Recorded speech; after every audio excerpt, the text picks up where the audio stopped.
गया कि ये 3743 जाति के लोग ओबीसी में आते हैं और 3743 जातियों में एक बड़ी आबादी कन्वर्टेड मुसलमानों की ओबीसी में शामिल है। मुस्लिम जातियों की एक बड़ी आबादी जो बैकवर्ड मुस्लिम है, उनकी जातियां भी मंडल कमीशन के उस 3743 जातियों की सूची में शामिल है। उत्तर प्रदेश में कुल 67 जातियां ओबीसी में शामिल हैं। मंडल कमीशन के रिपोर्ट के आधार पे, जातियों की सूची के आधार पे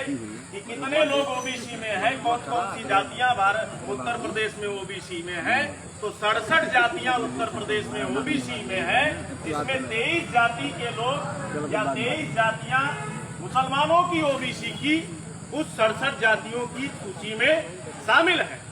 तो भारत के इस 52% आबादी का और देश में 15% मुस्लिम है, तो उसमें 14% आबादी इस 52% की आबादी में शामिल है और वो भी ओबीसी है। यानी भारत में एक बड़ी आबादी लगभग 98% यानी 98% आबादी मुसलमानों की ओबीसी है और ओबीसी में शामिल है, लेकिन उसे भी इस बात की जानकारी नहीं है कि वो ओबीसी है और उनकी अगर गिनती होगी और उनके साथ साथ समूचे ओबीसी वर्ग की गिनती होगी तो ये तय होगा कि भारत में किसकी कितनी संख्या है और शासन प्रशासन में किसकी कितनी भागीदारी है, हिस्सेदारी। तो ये बातें, ये जो आंदोलन है, ये आम आंदोलन नहीं है। ओबीसी के जाति आधारित गिनती का मुद्दा ये बेहद खास आंदोलन है और भारत के 98% मुसलमानों के साथ जुड़ा हुआ ये आंदोलन है। इसलिए राष्ट्रीय मुस्लिम मोर्चा का पूरे देश भर में 25 मई के आज के तारीख के भारत बंद का समर्थन रहा और इस आंदोलन को सफल बनाने के लिए अलग अलग जिलों में, अलग अलग कस्बों में और अलग अलग राज्यों में जो भारत बंद काल किया गया, उसमें बड़े पैमाने पे मुस्लिम भाइयों का भी साथ सहयोग रहा और वो शामिल है। और ये उनका साथ सहयोग और इस तरह के आंदोलन और मूवमेंट में खास तौर से अगर हम बात करें तो भारत में हिंदू मुसलमान के नाम पर एक झगड़ा, एक फसाद पैदा किया गया है और भारत में एक बड़ी आबादी जो ओबीसी एससी की है उसे मंदिर के लिए लड़ने के लिए तैयार किया जाता है और भारत में मुसलमानों को एक खास वर्ग के लोग मस्जिद के लिए लड़ने के लिए तैयार करते हैं। तो दोनों तरफ हक अधिकारों के लिए लड़ाई लड़ने के लिए ओबीसी एससी और माइनॉरिटी के लोगों को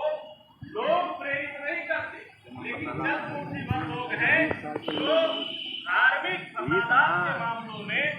धार्मिक चेतना पैदा करके लोगों को उनके हक अधिकारों के प्रति लड़ाई लड़ने की बजाय धर्म के इस फसाद के मामले में उठाए रखना चाहते हैं, तो ये एक बहुत बड़ी साजिश है इस देश के ओबीसी एससी माइनॉरिटी यानी इस देश के मूल्यवादियों के साथ एक बहुत बड़ी साजिश है। और इस साजिश को खत्म करने के लिए ओबीसी एससी माइनॉरिटी के लोगों को अपने हक अधिकारों के प्रति और खास तौर से जो इस देश आधी आबादी से ज्यादा आबादी ओबीसी की है, उस आबादी को जागृत होना होगा, बेदार होना होगा और अपने हक अधिकारों के लिए संघर्ष करना होगा। दूसरी चीज, प्रमुख तौर पे प्रमुखता से अगर हम बात करें, ये लगातार हम लोगों की कोशिशों और प्रयास का नतीजा रहा कि जो प्रिंट मीडिया, इलेक्ट्रॉनिक मीडिया और हमारे ही समाज के जो ओबीसी एससी माइनॉरिटी के यूट्यूबर थे, छोटे बड़े न्यूज चैनल चलाने वाले लोग थे, उन्होंने भी भारत बंद है इन मुद्दों को लेकर ऐसी कोई सूचना और कई ऐसी कोई अपडेट समाज को देने का काम नहीं किया। लेकिन 12 बजे रात्रि के बाद जब भारत बंद की इतने बड़े पैमाने पे तैयारी और इतने बड़े पैमाने पे एलआई और आईबी के जरिए जानकारी मिली, तो सारे प्रिंट मीडिया और इलेक्ट्रॉनिक मीडिया के लोगों ने इस खबर को जो ब्लैकआउट कर दिया था पूरी तरह से, उसको दिखाने का काम किया। तो ये दिखाने के लिए भारत में जो ओबीसी एससी एसटी और माइनॉरिटी के अंदर जो जागृति पैदा हो रही है, जो चेतना पैदा हो रही है, उस चेतना से भारत में शासक वर्ग पर दबाव पड़ रहा है। यानी भारत में आज ये जो संगठित आंदोलन भारत में चल रहा है, आज दबाव समूह का काम कर रहा है। भारतीय राजनीति में ये आंदोलन दबाव समूह का काम कर रहा है और किसी भी व्यवस्था को, अनियंत्रित व्यवस्था को लगाम लगाने के लिए, यानी बेलगाम व्यवस्था को लगाम लगाने के लिए, नियंत्रित करने के लिए, कंट्रोल करने के लिए दबाव समूह का होना बेहद आवश्यक है। उनको इस बात की जानकारी है कि कुछ लोग खबरदारी ले रहे हैं और वो खबरदारी इस देश में ये जो आंदोलन राष्ट्रीय पिछड़ा वर्ग मोर्चा का चल रहा है, उनके हर एक साजिश और हर एक षड्यंत्र और समाज के विरोध में किए गए कामों पर नजर रखे और समाज को उनके हक अधिकारों के प्रति लगातार जागृत करना। इस बात की समझदारी है, इस बात की उनके अंदर जानकारी है और इस मोमेंट के ताकत और महत्व की जानकारी है। इसलिए इस मोमेंट को क्या करते हैं, हाईलाइट नहीं करते। लेकिन जो हम सभी की मेहनत, ये मेहनत जो आज पूरे भारत में, आज इस भारत बंद के मौके पर पूरे भारत के अलग अलग हिस्सों में दिखाई दिया और दबाव समूह का ये आंदोलन, ये मोमेंट, ये जागृति और चेतना अगर भारत में निर्माण नहीं करता दबाव समूह का, तो उड़ीसा की राज्य सरकार ने बाकायदा सरकारी गजट से लेटर निकालकर अलग अलग डिपार्टमेंट के लोगों को सूचित किया कि कल 25 मई को भारत बंद है, जिसमें कर्मचारी जो स्कूल चलाने वाले स्कूल सिस्टम है, उन सभी को हिदायत दिया, इंस्ट्रक्शन जारी किया कि लोग समय से अपने अपने क्षेत्रों में जहां जाना चाहते हैं जा सकते हैं, क्योंकि 10 बजे से लेकर 5 बजे तक राष्ट्रीय पिछड़ा वर्ग मोर्चा के जरिए भारत बंद किया गया।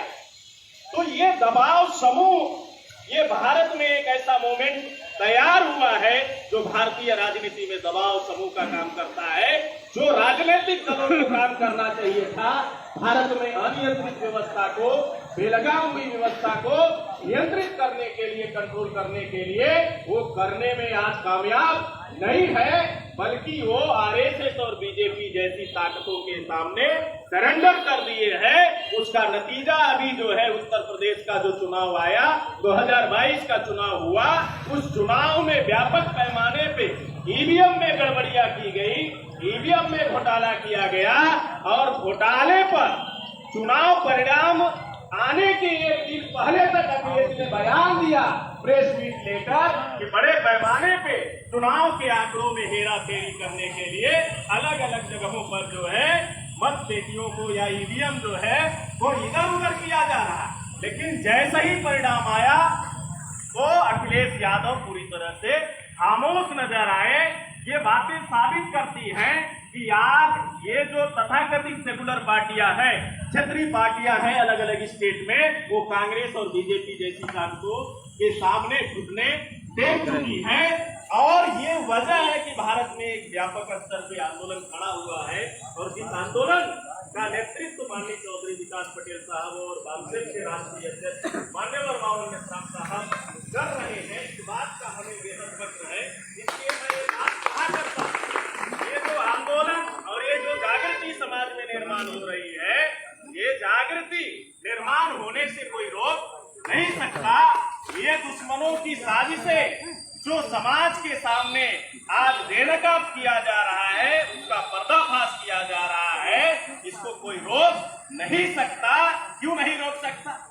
अंग्रेजी में एक कहावत कही जाती है, you can fool some people for some time, you can fool